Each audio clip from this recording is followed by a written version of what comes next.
Hey everyone, welcome back to the Purpose Driven Investor Podcast. I'm your host, Robert, and today's episode is a great example of what's possible when you stop thinking local and you start thinking strategic. Our guest today is Jack Watson. He's the founder of Prime Property Partners. Jack is a real estate agent who has spent the last 5 years building and running a residential real estate team up in Massachusetts, and while simultaneously running a virtual land flipping business and land home package business across multiple states. Over the past 2 years, Jack has been flipping houses in Eastern Tennessee and North Carolina while running virtual land deals. And now he's executing fully virtual land home packages in Tennessee, which is awesome. And I can't wait to hear more about it. What I love about Jack's story is that it shows how modern real estate investing is no longer limited by where you live. With the right systems, partners, and mindset, you can build real assets in the best markets, not just the ones that are closest to you. So today we're going to talk about virtual investing, land home execution, building teams across state lines, and how to scale real estate with intention instead of chaos. So let's jump in. Welcome to the show, Jack. Hey, thanks so much for having me, Robert. Appreciate it. All right. So Jack and I have known each other for a bit, and would love to just jump into it and talk a bit about your original story and kind of how you got into real estate. So talk about how you got started into real estate and what originally pulled you into real estate. Yeah, so it's a good question and kind of a longer one, but went to college just like everybody else does out of high school when they can, and was studying to be a doctor. Quickly realized that you don't start making money until about 8 years later, and then you got to pay back about $250,000 in debt, if not more. Or more. So or more. Right, exactly. And then you're just sort of locked into being a doctor if you ever want to pay off those loans. So I was looking for a little bit more freedom, a little bit more financial freedom and time freedom, and just sort of stumbled across real estate. The college I was at, UMass Amherst, has an amazing real estate investing program. So got to learn from somebody that was doing quite a bit of real estate investing all over the country. And then got my real estate license when COVID hit, started selling houses, started building a real estate team, and eventually started investing. So here we are. Love it. So how did being an agent and building a team shape how you view real estate deals?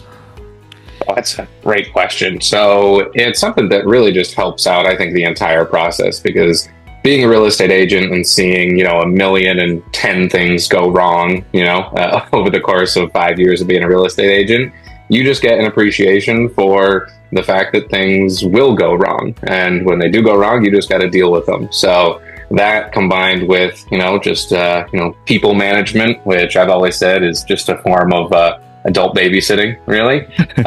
It's something that has definitely helped me just from understanding how a real estate deal works from start to finish, but also then going into, hey, how do we manage everybody and manage the process to make sure it actually works out?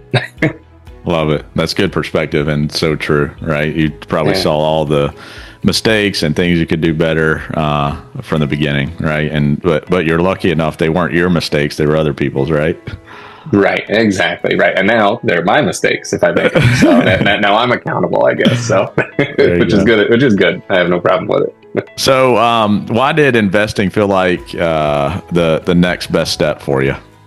Well, it's a good question. I think it was always the step. I had no desire to be, a real estate agent that never owned anything. I think, one of the benefits of being an agent is you get to see homes before they go on the market. You get to network with builders and contractors and, start to build sort of that, we always talk about generational wealth.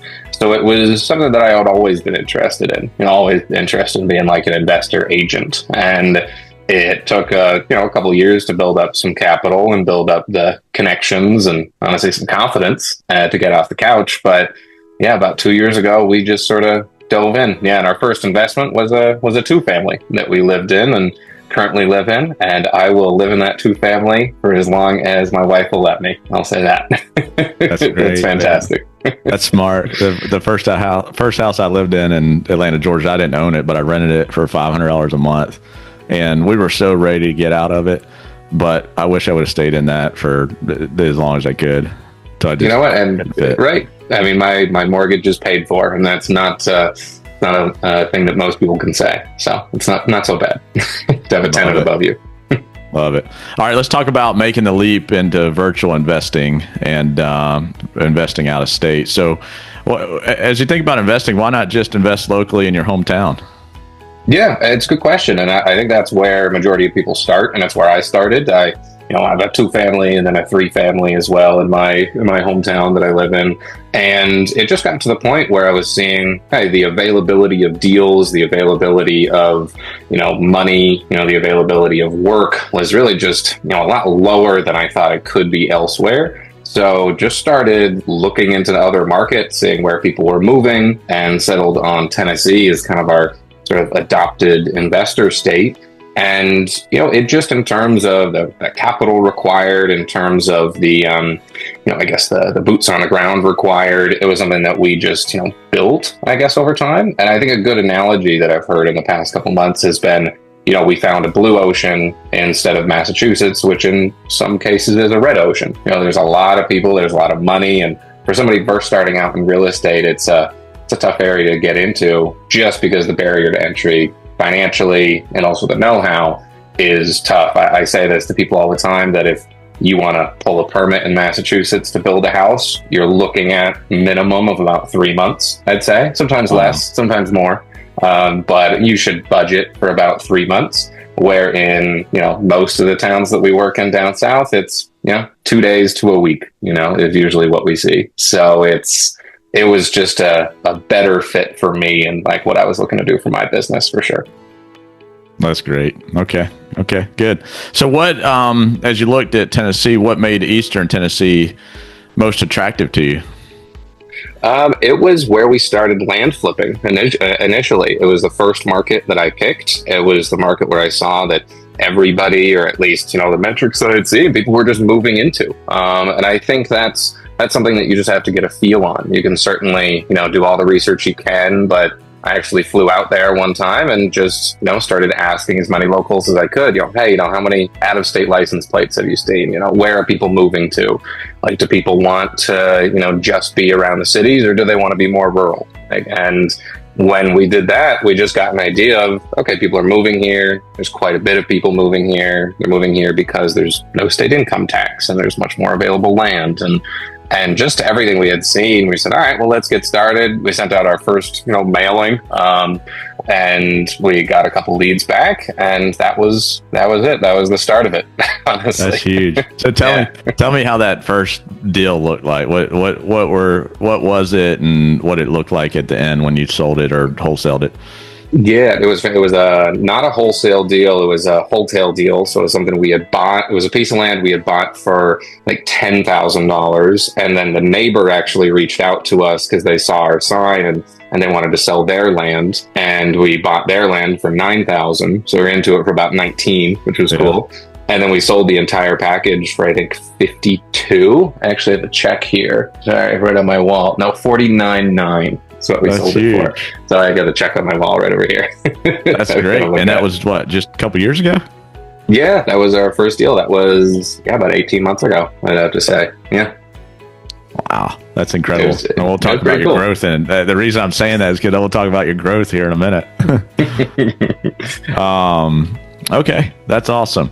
So when you talk about flipping and doing land deals across state lines, what do you think is harder? It sounds like you've done a little bit of stuff locally. What's harder? Is it flipping locally or virtually? And that could be flipping in the physical sense or just flipping land. It's such a good question. Honestly, I would say in terms of finding boots on the ground and finding contractors, it's probably easier to do it locally, just because there are real estate meetups you can go to, in your market. And, there's realtors you can talk to that know people. And, if you've been there for so many years, you just have those connections. But it's not as hard as people think to find, boots on the ground, to find good partners, people that actually want to help grow your business and, be truly partners, not just people that you hire. And if you're doing it out of state. So for, I guess the one thing we did is And just being a real estate agent, I know the value of a good real estate agent. There's also, the opposite side of that. If you get a real estate agent who just sucks rocks, honestly, you're going to get screwed. But just started talking to real estate agents that were selling products like the ones that we were buying or ones we were building, and just asking them, hey, who do you use for a site crew? Hey, who do you use for your HVAC, for your electric, for your surveying? And I think you had taught me this originally, Robert, which was you just got to ask people that are doing good work for you now who they would recommend. And if they do good work, more than likely the people they recommend will also do good work. Right. And it took, I don't know if you remember that deal on Friendship, but the setup crew that we initially had was just I'll never work with them again. And it sometimes takes that to really understand, who's good and who's bad at what they do. So is a couple mistakes along the way, and that's okay. It's just part of it. Yeah, that's part of it. And I was talking with somebody the other day about it where, there's some times where you just hired a bad crew, right? And you learn from that. But then there's also times where you just outgrow, right? And maybe the person that you started with at the beginning was great, but they just weren't prepared or didn't have a desire to grow at the same rate that you did. And so you have to find somebody that is prepared. That's a good one. Actually, one of my best contractors right now, he's fantastic, but he is so busy, I guess, and he doesn't want to expand his crew. He's booking, I think, like 6 weeks out on most jobs. And just with the way that, our industry works, we just can't do that. So we're moving over to somebody else right now. Makes sense. Hope he's not listening. We'll see. I'll send this call. Right. Maybe it'll be a wake-up call. Yeah, right. When you talk about virtual land deals or virtual land home deals, what are the systems that matter most as you're working virtually? Yeah, that's another good question. So I'd say mostly right off the bat, you just want to have a good checklist, of what to look for. I think this is something that you had taught me originally, which is, every deal you've got to make sure, all right, where is the water? Where is the sewer? Where is the electric? Can we, figure out whether or not there are deed restrictions, whether or not there are zoning issues, whether or not there are, HOA restrictions? What does it take to get a building permit? What does the site work look like? Have we gotten quotes, or are we just kind of guessing what the site work's going to be? And really, when you break it down, it becomes a well-oiled machine, but you have to have that checklist there, and you can't compromise that. I remember one deal we worked on where, we still made money, but we didn't make as much money as we thought we would. We were estimating our site work costs. And based off of what we thought was a high estimate, turns out our high estimate was not high enough. And that's something where, it just sort of, bit us in the ass, if you will. And that's something where it's important to just have those. We also use a couple programs like Land ID and Acres. Acres, I cannot talk highly enough about. It's one my site crew sent me.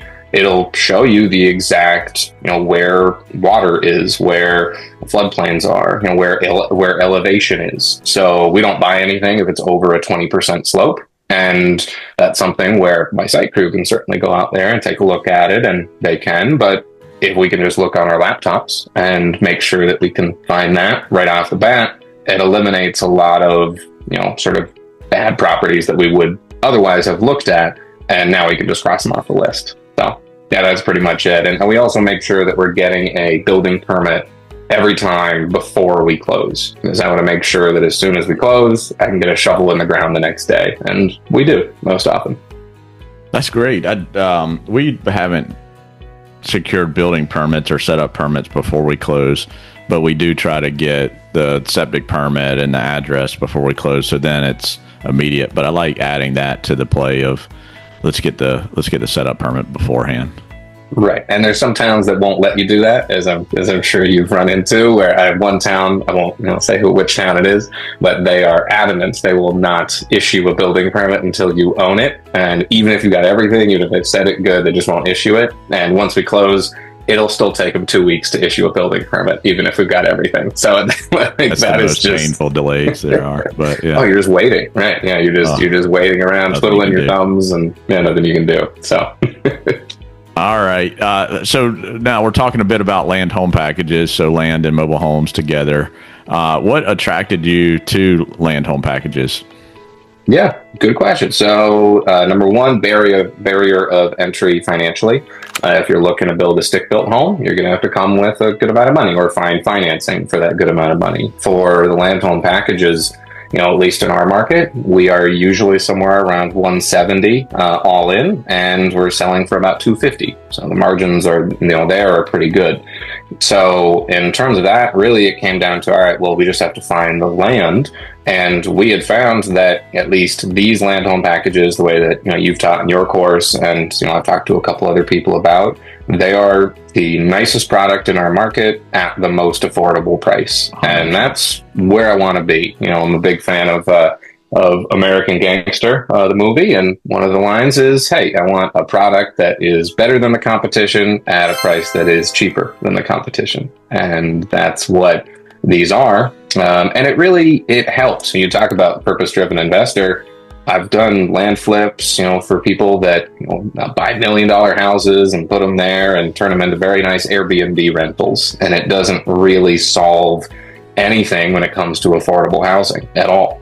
So with these, number one, we're making good money, but number two, it is just a process that actually helps people get into home ownership, which is something that I'm very, very passionate about. Good example is the average age of a first-time home buyer has jumped from 34 to 40 in the past 5 years, and that's not so good. That's really not great. So we make good money, good margins, and really helping solve a problem. And then the timeline, it takes us 3 months to put a brand new home in the ground, maximum usually. So that's something that is perfect for us. Yeah, that's great. All right. I would say all of the above for me. I think land home packages, there's so many things that, benefit us as an investor, but then also have a benefit to society or to the community from an affordable housing standpoint. It's huge. What do you think, as you think about land home packages, where do most people overcomplicate this model? Ooh.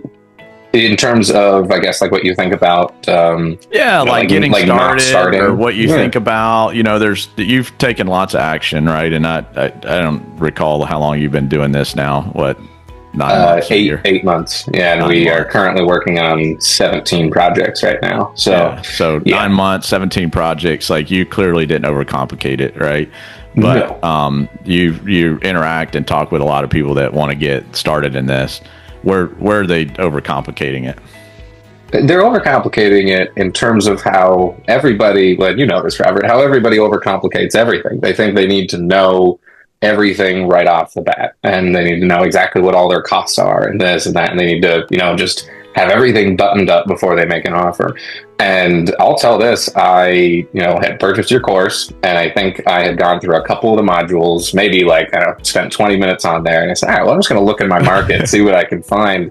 And that property that we're closing on Friday, that was the first property I looked at. It was the first property I made an offer on, and it was the first property I got an offer accepted. So it was just, okay, well, let's just try to get something under contract, and let's put in a due diligence period so we can back out if we need to, and then we'll figure out everything else that needs to go on. And if we have to back out because we don't know what we're doing, or our numbers were wrong, or it's just not a good market for it, or anything else, then we'll back out, and then we'll move on to the next one. I have backed out of quite a few deals just because, hey, we learned a lot about what we were doing. So I would just say, just get started, just get something under contract. You don't have to purchase it. At the most, you lose your earnest money deposit if you don't have a due diligence period, but that can be like $100 if you really want it to be.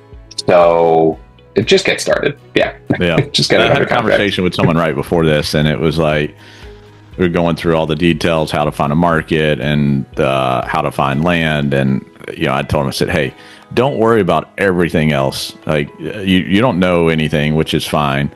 The only thing you need to worry about is how to find land, right? And if you find a piece of land, we can show you the rest. And there's plenty of people that can help you through the rest of it, right? 1,000%. That, that step, the moment you get under contract, the moment you negotiate it, it's accepted, that really kickstarts you, right?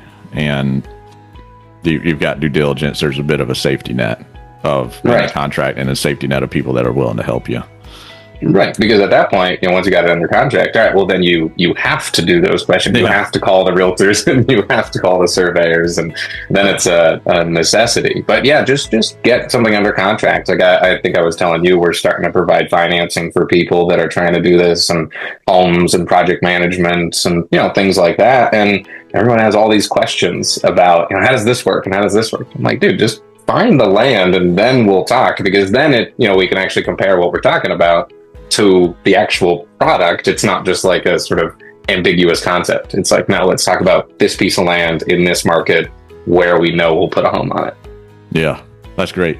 All right, talk about what you're doing from a land home, and you mentioned financing. Kind of talk through what you're doing today and where you're headed. Yeah, so we are still doing our own land home packages. So we're still doing spec homes. So when we find a piece of land that looks good enough, or we're working with that. We're also looking at doing a couple larger developments, anywhere between 5 and 30 units, partnering with some landowners to be able to do that.